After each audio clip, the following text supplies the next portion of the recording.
if I'm in need of a plumber, do I need the best plumber in the world to come round to my house? No, I just need somebody that knows a little bit about plumbing, that knows more than me, and is willing and able to come to my house. So you don't need to be an expert in order to be an authority. And okay, you don't need to be the best. That's kind of the thing.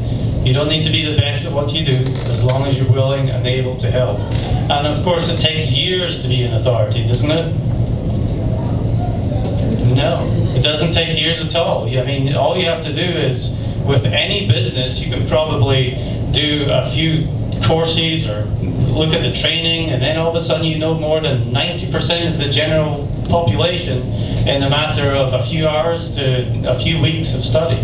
So it doesn't take years and years and years to become an authority.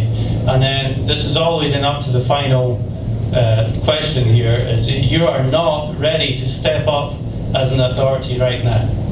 Well, the fact is, everybody here is ready and able to step up and be the authority in their business right now, with the personal branding that you need to do to believe in yourself, and so that other people can believe in you as well.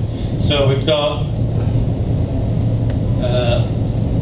the three major secrets, which is number one is the trust triggers from third-party sites, authority sites. So to be seen on ABC, NBC, CBS, or be on radio shows like podcasts where you're positioned as an expert and an authority, that's going to give you something that you're going to be able to send out to people in your group that know you.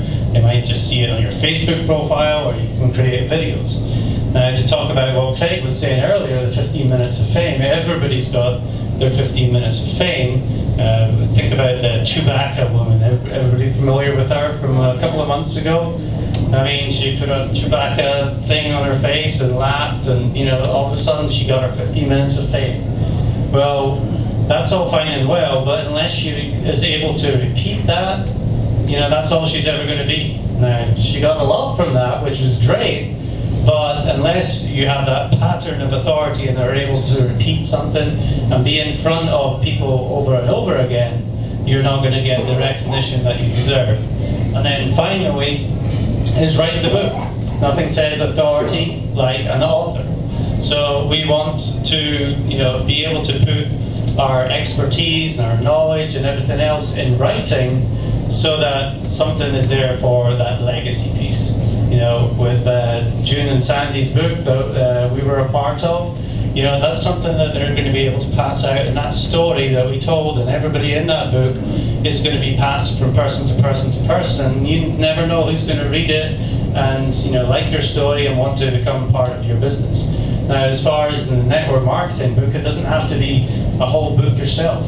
It doesn't have to even be a chapter.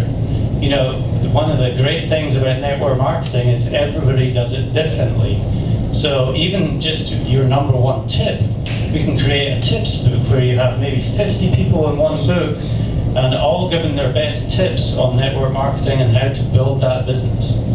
That's a great way to give yourself authority to say, hey, I was part of this book, go read it. There's so much information, as well as all the training that you're going to get in the back office. You're going to be able to hear from all these different people. So publishing something like that is going to give you a lot more belief in yourself as well. And it's all about creating the buzz. This article here is CBS. It's a local TV station here in Atlanta, which I'm sure most of the people here know. An article written about you being a published author. That is something that's going to give you tremendous credibility and want people to follow you. It gives you that leadership authority. At the same time, if you see over here, we've got number one bestseller.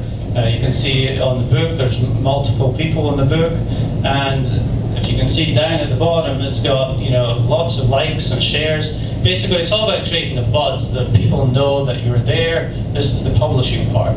People know that you're there. If they don't know that you're there and what you're doing, you're never going to make any money. Okay, so how do you elevate step by step? There's just a lot of the things that I just talked about. podcast radio guests. June and Sandy have their own podcast. They've been doing it for 3 years. Rich has a radio station here in Atlanta. Craig and I also offer a podcast. You know, whether you're a guest or you start your own podcast, it's a great platform for you to be an authority and to be seen as an authority. Contributing author that we talked about, best-selling author. You know, June and Sandy have a best-selling book. Craig was saying that, you know, lots of people are able to write books now, but it's something different to be a bestseller, and that's something that stays with you for the rest of your life. You know, once you're a best-selling author, you're always going to be a best-selling author. And all the people that we have worked with that have become bestsellers lead with that. They're not leading with their doctor designations or whatever else that they have done, whatever kind of education that they have. They're leading with best-selling author because it has so much of an impact. And again, it's all about that social presence, creating those trust triggers, and you know, be seen on these authority platforms. So, Craig,